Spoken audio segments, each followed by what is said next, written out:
इस सेशन को मैंने 8 थीम्स में डिवाइड कर रखा है। इस 8 थीम्स में ये 8 थीम्स है जो मैं आज आपसे डिस्कस करूंगा। कुछ भी सेफगार्ड करना है, हिस्टोरिकल इमेजेस सेफगार्ड करने, पेंटिंग सेव करनी है, आर्किटेक्चर सेव करना है, हेरिटेज सेव करना है, म्यूजिक सेव करना है, डांस सेव करना है, anything you can think of, any visual art, any other art, आप उसका आंसर लिख पाएंगे। कैसा भी क्वेश्चन जिसमें ज्योग्राफिकल फीचर पूछ रखा है, अब ये आपको काम केवल यहां पे नहीं आएगा, ये आपको इकोनॉमी में भी काम आएगा, ये आपको पॉलिटी में भी काम आ सकता है, ये आपको इंटरनेशनल रिलेशन में भी काम आ सकता है, आपके ज्योग्राफिक में भी काम आ सकता है। बट फिलहाल हम इसको आर्ट एंड कल्चर वाइज सोचेंगे। मैं दिखाऊंगा आपको, प्रीवियस क्वेश्चंस के थ्रू ही दिखाऊंगा। तीसरा, कैसा भी आर्किटेक्चर का क्वेश्चन आएगा आप उस क्वेश्चन को कर पाएंगे। You will be able to do any architecture question. Literally कोई भी आर्किटेक्चर का क्वेश्चन अगर यूपीएससी बनाएगा तो आपके पास आंसर करने के लिए कुछ ना कुछ होगा।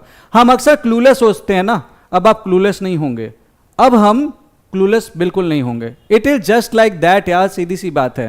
अब आयरन मैन को ले लो भाई, मतलब I am a big fan of iron man, तो जो उसके अंदर का स्टार्क है, he is a simple man, but जब सूट आ जाता है तो like he can do anything. Literally captain America को भी फाइट दे देता है, लिटरली थोर को भी फाइट दे देता है। आपको भी वही बनाना है मुझे, I have to make you an Iron Man, क्योंकि अंदर से भले ही आप कितने पावरफुल है, but when you have your suit, ये आपके लिए सूट की तरह काम करेगा। देन एनी स्कल्पचर क्वेश्चन, कैसा भी स्कल्पचर का क्वेश्चन, कितना भी घुमा दे आप कर पाओगे, मैं आपको करके दिखाऊंगा, डोंट वरी अबाउट दैट। कैसा भी question regarding the social life question and economic life जहां पे पूछ रखा है, क्योंकि आर्ट एंड कल्चर वाले सेक्शन से they are not asking about the political things, political चीजें नहीं पूछ रहे हैं। When it is the art and culture, तो art and culture is primarily related to your society and your polity, society and economy. Politics से ज्यादा involvement नहीं है, ऑल्दो पॉलिटी का डेफिनेटली एक रोल है, because that is also a part of society. So कोई भी सोशल लाइफ, तो उसके क्या डायमेंशन होने चाहिए, कैसे करना चाहिए, आप कर पाएंगे। कोई भी फिलॉसफी का क्वेश्चन, अब चाहे वो बुद्धिज्म पूछ दे, चाहे जैनिज्म पूछ दे, या फिर कोई और फिलॉसफी पूछ दे, you will be able to answer any philosophy questions. कोई भी लिटरेचर का क्वेश्चन आपसे, कैसा भी लिटरेचर का सवाल पूछेगा, करके दिखाऊंगा मैं आपको, you will be able to answer that question. चाहे वो भक्ति का क्वेश्चन हो, चाहे आपके चाइनीज ट्रेवलर्स का क्वेश्चन हो, चाहे अरब लिटरेचर का क्वेश्चन हो, और फाइनली गांधार एंड मथुरा, जो कि बेसिकली इनका फेवरेट टॉपिक तो है ही है। So these are the themes on the basis of which this class has been designed, but this will be followed before. उससे पहले मैं आपसे कुछ एक्टिव रिकॉल क्वेश्चंस कराता हूं। ये एक सवाल है आपके सामने, यूपीएससी पीवाईक्यू 2018 का सवाल है।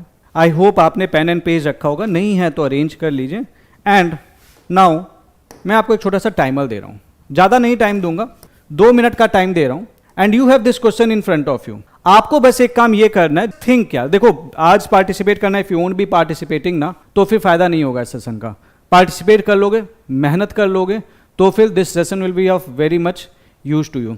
2 मिनट का मैं आपको टाइम दे रहा हूं। आपको बस ये सोचना है कि अगर ये क्वेश्चन आता तो आप इसके क्या पॉइंट्स लिखते हैं। सिर्फ 2 मिनट का टाइम है, think on this and mention the points. और जो भी पॉइंट्स आएंगे, इनफैक्ट चैट सेक्शन खुला हुआ है, please right that in the chat section. 2 minute का आपके पास टाइम है, योर टाइम स्टार्ट्स नाउ। क्या क्या पॉइंट्स लिखते, क्या क्या डायमेंशंस लिखते, just mention. So the time is over. आओ समझते हैं कि इस टाइप का कोई भी क्वेश्चन कभी भी आ जाए। एंड ये 2018 का जो सवाल है ना, मैं आपको बताऊं, दिस वाज आल्सो आस्क्ड एक दूसरे फॉर्म में 1992 में। UPSC has a habit of repeating the questions, खाली 2013 तक नहीं। Chandela school of architecture, Chandela architecture पे सवाल आया था ना इस साल, वो उन्होंने पूछ रखा है पहले भी, ठीक है। तो अगर आपने लास्ट ईयर के क्वेश्चंस वगैरह देख रखे हैं तो it really help at least in art and culture, तो वो तो बहुत अच्छे से तैयार कर लेना है। देखो, safeguarding the Indian art and culture is the need of the moment. Question है, कभी भी किसी क्वेश्चन का आंसर करना है तो पहले आपको उसकी लैंग्वेज को समझना बहुत ज़्यादा जरूरी है। क्या होता है कि we have the points but we start writing the point, हम वोमिट करना शुरू कर देते हैं, हम ये नहीं सोचते कि क्वेश्चन की लैंग्वेज क्या है। तो think on the question, safeguarding the Indian art heritage is the need of the moment. तो इसका जो कीवर्ड है वो ये है कि मुझे इंडियन आर्ट हेरिटेज को सेफगार्ड करना है, and this is needed by the society. दिमाग में रख लेना, अब मैं जो भी पॉइंट सोचूंगा इस डायरेक्शन में ही सोचूंगा, और मुझे कुछ भी सेफगार्ड करना है तो I have these 8 themes that I can think on. It can have historical dimension, art, heritage, culture, sculpture, architecture, music, कुछ भी डाल दोगे हिस्ट्री का, आप इस डायमेंशन से इस क्वेश्चन को कर पाओगे। You will be having the decent number of points. एक आता है historical dimension.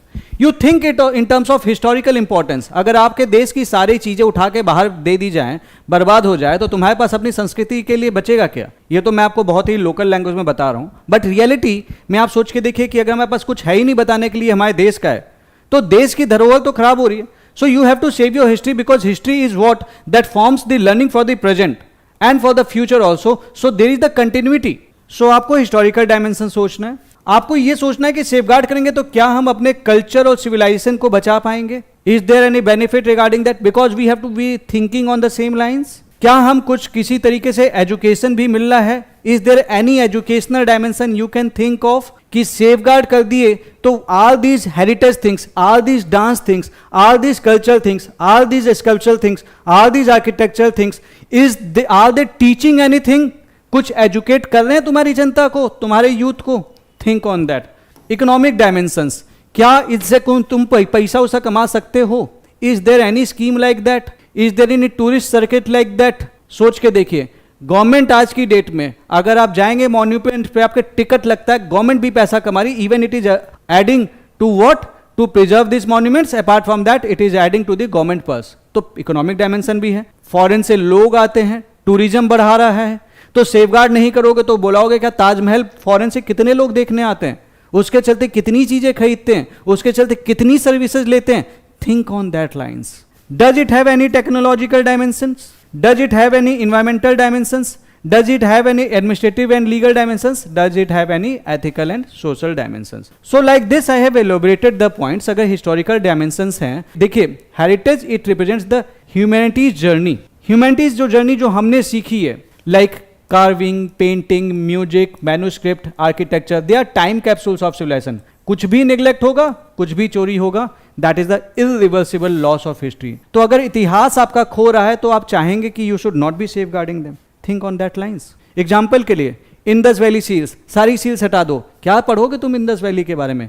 Mesopotamian tablets, Greek पर्थियन, this, ये सब हटा दो। दिस इज एन एग्जाम्पल कि भैया ग्रीक्स में तुम पिरामिड हटा दो, ग्रीक्स के पास बचेगा क्या बेचारों के पास? Destruction of Bamiyan Buddha, Afghanistan shows what neglect conflict can call. तो ये आपने एक एग्जांपल दे दिया, लिंकअप कर दिया ग्लोबल लेवल से, तो it does have historical dimension. Think on that line कि इनको प्रिजर्व करना है, नहीं प्रिजर्व करेंगे तो क्या नुकसान होगा। तो हिस्ट्री के टर्म्स में आप इस चीज को सोच सकते हैं। Then think it in terms of cultural and civilizational dimension, like आपके आर्ट हो गया, म्यूजिक हो गया, डांस हो गया, architecture, they express the civilizational ethos and identity. अगर आप सेफगार्ड करेंगे तो unity in diversity and it will sustain cultural continuity. तो कल्चरल कंटिन्यूटी दिखाएगा। आप बोलते हैं आपका भारत महान है, किस बेसिस पे महान है भैया? आप जब भारत महान की बात कहते हैं ना, तो आप देश के बारे में बात करते हैं। You think it in terms of civilization which is a continuity from the past. एक ऐसी सिविलाइजेशन जहां पे ब्रेकेज हो तो उसकी महानता की बात कहां से करेंगे? We have a continuous history, continuity है। वो चीज क्या दिखाता है? वो चीज ये चीजें से बताता है। जैसे कि आपकी you have the Indian classical music, tribal folk song. Japan की बात करेंगे तो you have the Noh theatre, African tribal mask and rituals. Educational dimensions की बात करते हैं। Heritage serves as a living classroom, text, performance and monuments encode, philosophy, science and tradition. Protection allow future generations to learn, research and reinterpret, like Ajanta painting, Mayan codes and European illuminated manuscripts. Then you have this economic dimension, like heritage sustain tourism. Heritage आपके tourism को save करता है, cultural industries को बचाता है, artisans का livelihood भी बचाता है जो उसके ऊपर डिपेंडेंट हैं। आप ताजमहल के पास जाएंगे तो आपको बहुत सारे लोकल आर्टिसंस मिलेंगे जो छोटा छोटा ताजमहल मार्बल का बना के बेच रहे हैं, उनकी फैमिली भी चल रही है उससे। तो प्रोटेक्शन इनहेंसेस सॉफ्ट पावर, तो you have a soft power and global recognition. तो ये पॉइंट्स के टर्म्स में जब आप सोचना शुरू करेंगे that how to safeguard and why it is important to safeguard, आपके आंसर को एक स्ट्रक्चर मिलना शुरू होगा। जस्ट रिमेंबर दिस डायमेंशंस, ये तो उसका एक्सप्लेनेशन है। ये डायमेंशंस याद कर लो आप। ताजमहल, मच्चू पिताऊ, Angkor Wat draws millions of tourist, handloom weaving in India और Morocco sustain rural communities, K pop boost South Korean cultural economy. Then in terms of technological dimensions, now you have the use of tech for digital archiving, 3D scanning, AI restoration, virtual access makes heritage globally available and resilient. So this is the technological dimension, like 3D scanning of Ajanta art caves, global art and cultures digital museum, this VR tour of this environmental dimension आप discuss कर सकते हो, like monuments, manuscript and art. Face threats from climate change. तो climate change हो रहा है, आपको पता है ताजमहल के साथ भी दिक्कत हो रही है, it is facing the threat due to the climate change, due to the pollution and natural disaster. Taj Mahal पीला पड़ रहा है, तो इस पर रेगुलर बेसिस पे काम होता रहता है ताकि ये पीला ना दिखे। Venice sinking due to rising seas, Hampi temple damage by floods. तो ये पॉइंट्स आप सोचना शुरू करोगे ना, administrative and legal dimension. So you have a strong legal framework, enforcement are crucial, national laws, UNESCO conventions and institutional vigilance. Countering illicit trafficking, smuggling and vandalism is central. Like you have this UNESCO World Heritage Site framework, Indian this and Italy this. Ethical and social dimensions. अब देखो मैं आपने ना आपको यहाँ पे सिर्फ India के डायमेंशंस वाइज नहीं दिया है, मैंने आपको वर्ल्ड वाइज डायमेंशंस वाइज भी दे दिया, लाइक इटली का strict cultural property laws. Then you have this ethical and social dimensions also, like safeguarding is a cultural responsibility. Government, community and individuals, awareness, participation, intergenerational engagement ensure living traditions survive. Now you have this heritage walk in Delhi, Rome, Kyoto, youth led campaign to preserve folk dance. तो आपके देखो जो भी notes है ना, इसमें कुछ बहुत सारे आपको एक्स्ट्रा पॉइंट्स मिलेंगे. इन पॉइंट्स को तो आप पहले बात तो अपने नोट्स में ऐड ऑन कर लो, ठीक है. ये पीडीएफ तो ऑल्दो हम आपको ऐप में प्रोवाइड कर ही रहे हैं, but make sure that you add on these points. ये पॉइंट्स मिलते नहीं है, एंड ये पॉइंट्स कई जगह पे काफ़ी रिसर्च करके निकाले गए हैं.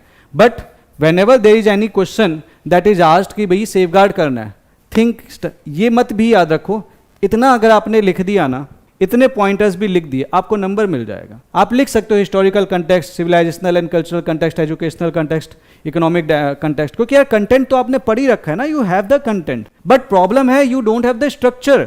ये चीज आपको स्ट्रक्चरिंग में हेल्प कर देगा. So it is important that you must not miss this structuring. या AC drinks, that is true. अब आओ इस क्वेश्चन को देखते हैं. Safeguarding the Indian art and heritage is the need of the moment, comment. अब देखो मेरा यहाँ पे आपको एग्जैक्ट एक मॉडल आंसर प्रोवाइड करने का नहीं है. मेरा आंसर है कि आपके आंसर में मैं वैल्यू एडिशन कर सकूं, ताकि आप पॉइंट्स लिख सको. देखो आप नॉलेजेबल लोग हो एंड आंसर तो आप लिख ही लोगे, बट आंसर लिखने के लिए you need a body, a proper body. Beginning and ending उसके करस्पॉन्डिंग होनी चाहिए. यू नो दिस स्टफ, ठीक है. नहीं होती तो उसके लिए हम एक सेपरेट अलग से क्लास ले लेंगे. बट फिलहाल के लिए मुझे इतना पता होना चाहिए कि जब मेरा अगर लेट्स से कि if I am writing something and I am doing something called of the introduction, I have to make sure that this introduction is regarding this. Indian art heritage को safeguard करना is the need of the moment. So Indian art heritage encompassing architecture, sculpture, painting, music, dance and craft, it reflects its cultural continuity and civilizational depth. तो आपने इस statement के according एक beginning पहले ही दी थी कि there is a cultural continuity and then there is a civilizational depth. And क्यों हमें सेफगार्ड करना है? क्योंकि हमने जीस दे दिया, क्योंकि there is increasing threat of neglect, urbanization and globalization. Safeguarding this heritage is critical not only for preserving national identity, तो हमें नेशनल आइडेंटिटी के लिए उसको सेव करना है, but also for promoting economic and cultural development. Then you keep on writing the answer. और आपको याद होगा मैंने आपसे लास्ट एम्बेलिशमेंट क्लास में बताया था, make sure that you write in the pointers. Most of the students they are not writing in the pointers, और जब आप पॉइंटर्स में नहीं लिखोगे नंबर आपको नहीं मिलेंगे, ठीक है. तो मैंने लिखना शुरू किया historical dimension. Indian art is not just about beauty but also a record of civilizational evolution from prehistoric carving to medieval painting. हर एक आर्टिफैक्ट रिफ्लेक्ट करता है कि स्पेसिफिक एरा की वैल्यू को और एडवांसमेंट को. अगर हम इसे निगलेक्ट करते हैं, क्योंकि सेफगार्ड करना है तो जाहिर सी बात है हमें उसको निगलेक्ट से बचाना है, चोरी से बचाना है, डिस्ट्रक्शन से बताना है. So we would be losing irreplaceable evidence of our past. Pointer हमने क्या बोला था? Irreversible loss of history. वही पॉइंट्स घुमा फिरा के उस स्टेटमेंट के अकॉर्डिंग थोड़ा सा घुमा दिया. अब सेम चीज़ अगर म्यूजिक के लिए होती तो क्या मैं नहीं लिख सकता था? सेम चीज़ स्कल्पचर के लिए होती तो क्या मैं नहीं लिख सकता था? सेम चीज़ आर्किटेक्चर के लिए होती तो क्या मैं नहीं लिख सकता था?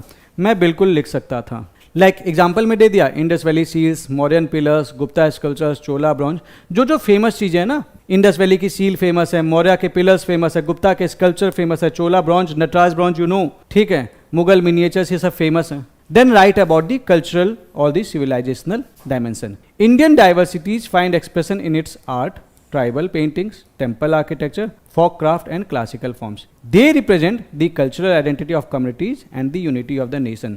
Safeguarding them is essential to maintain civilizational continuity and preserve the soul of India's culture. Madhubani, Worli, Pattachariत्र, temple art of Khajuraho, Bharatnatyam, Das architecture. So 2 dimension, तीसरा डायमेंशन. अब एक बात बताओ, 10 नंबर का ये सवाल आया था, 10 नंबर का. अब इस 10 नंबर के सवाल में अगर आपने इसमें से 5 पॉइंट्स भी लिख दिए और अच्छे से वो एक सीक्वेंस में लिख दे, क्या आपको नंबर नहीं मिलेंगे? 8 पॉइंट्स लिख दे तो बल्ले बल्ले, 6-7 लिख दे तो बल्ले बल्ले. कितने पॉइंट्स हैं, बस आपको इतना याद रखना है, हिस्टोरिकल डायमेंशन में लिखना है, कल्चरल डायमेंशन में लिखना है, educational, think it logically, simple है। तो art is also A store house of knowledge, painting, manuscript, sculpture often embody philosophical thought, epic narrative, scientific knowledge and local traditions. Preserving them allows future generations to study and reinterpret India's intellectual and spiritual heritage. ठीक है, so Ajanta, murals, palm leaf manuscript, temple reliefs. Then economic वाली चीज़ें, economic dimension में heritage site and cultural expression generate employment and revenue through tourism. तो देखो tourism की बात की थी, हैंडीक्राफ्ट एंड परफॉर्मेंस, तो आप पैसे भी कमा रहे हैं। बाय सेफगार्डिंग देम इंडिया अपनी क्रिएटिव इकोनॉमी को स्ट्रेंथन कर सकता है, आर्टिसंस को हम एम्पावर करेंगे and we will be enhancing soft power. Soft power, soft diplomacy, इन्हीं सब चीज़ों पे तो होती है भैया, तुम्हारा आर्ट एंड कल्चर का लिंकेज है, that is a soft power. You enjoy assert yourself that you have a rich civilization, rich culture. Tourism है Taj Mahal, Konark Hampi, Banaras viewers, Kutch embroidery, sustaining livelihood, simple है। तो you can always write the points. Technological, modern technology, it provides new opportunities for conservation, digital archiving, 3D scanning, virtual museums preserve fragile work, aid in restoration, make heritage globally accessible। अब आपके पास आगे से कोई भी एक ऐसा सवाल है कि जहां पे प्रिजर्वेशन की बात है, आप इन क्वेश्चंस को इजीली कर लोगे। Start arranging your ideas in terms of कि जो भी आप लिखना है आपको एक स्ट्रक्चर के फॉर्म में लिखना है। अगर आप स्ट्रक्चर नहीं करोगे ना, आप आर्ट एंड कल्चर के क्वेश्चंस में भटक जाओगे। ज्यादातर केस में जो भी बच्चे आंसर लिख रहे होते हैं ना, they don't think in terms of structure. वो इधर उधर, आपके पास नॉलेज है, अब देखो इसमें कुछ नया तो नहीं बता रहा मैं, मतलब बता तो नया काफी कुछ रहा हूं, but the thing is that ये एग्जांपल्स क्या आपने नहीं जानते हैं। 3D स्कैनिंग ऑफ अजंता के, global art and cultural portal, VR tools of museum, कुछ पॉइंट्स डेफिनेटली आपको एक्स्ट्रा मिलते चले जाएंगे, जैसे ये है virtual reality tools of museum, that you know actually but you are reading itself. But ये जहन में तो है ये पॉइंट, लेकिन आपके आंसर में कैसे आएगा जब तक आप इस पे सोचोगे नहीं। When you are not providing them the structure, कहां से आएगा ये पॉइंट, उसके लिए आप उसके ऊपर सोचना पड़ेगा। Then you have this environmental one, heritage sites are increasingly at risk from pollution, natural disaster and climate change. Conscious preservation requires eco-friendly policy, controlled tourism and sustainable conservation practices to safeguard monuments against irreversible environmental damage. Like Taj Mahal yellowing, it is due to pollution, flooding of Hampi, Venice sinking. तो ये चीज है। Administrative and legal, strong institutions and legal framework are vital but enforcement remains weak, so you have to safeguard. Enforcement की बात आ गई, legal frameworks हैं। हमेशा India के लिए एक चीज कही जाती है, we don't have the dearth of laws, we have the dearth of implementation of those laws. Like India must implement strict monitoring, curb smuggling and vandalism, and align more effectively with global conventions to ensure heritage protection. ASI, Antiquities and Art Treasure Act, UNESCO World Heritage Site Conventions. Then ethical and social. Protecting heritage cannot be left only to government. It is a collective moral duty. लोगों का भी एक है, लोगों का भी एक role है, तो उसके बारे में हमने थोड़ी सी बात कर ली, फिर इस पे एक हमने कंक्लूजन दे दिया।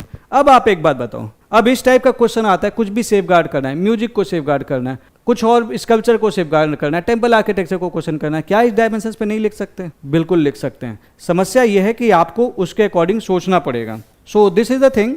अब जैसे ये क्वेश्चन है, ये क्वेश्चन आपका आया था 1982 में, same question, what measures has been measured taken by the government of India for the protection and preservation of historical monuments and relics. मैं केवल इस क्वेश्चन की बात कर रहा हूँ, पार्ट 1 की, ठीक है, उसके बाद वाले की बात नहीं कर रहा हूँ, बट ये चीजें भी आपको एक्चुअली पता होनी चाहिए when you are reading the art and culture. But हम फिलहाल इस वाले पोर्शन की बात करते हैं, क्या मेजर्स लिए गए गवर्नमेंट ऑफ इंडिया के प्रोटेक्शन के लिए। अब मेरे को इसका आंसर लिखना है, अब नहीं समझ में आ रहा क्या लिखूं, कैसे लिखूंगा। आप लिखेंगे ऐसे, historical dimension, government of India measures for protection and preservation of historical monuments and relics, ठीक है। तो historical dimension, government protects monuments of national importance through the archaeological survey of India. क्या मेजर्स लिए गए?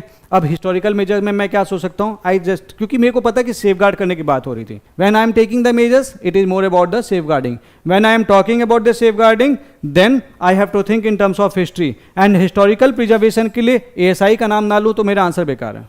तो I will think on that lines. Scientific conservation, chemical cleaning and structural preservation of ancient sites like this, तो ये हो जाएगा। अब मैं सोचूंगा सिविलाइजेशनल एंड कल्चर को कैसे सेव करना है, तो मैं उन स्कीम्स के बारे में सोच सकता हूं जो कि इंडिया की हेरिटेज आइडेंटिटी को प्रोटेक्ट करता है।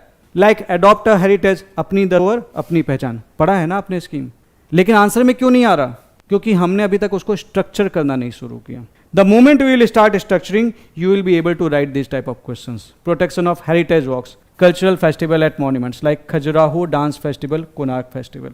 Then you have this educational dimension. Educate करते हैं, Heritage education in school via National Mission on Monuments and Antiquities Museum, outreach programs, exhibition and digital student heritage clubs supported by ASI and INTAC.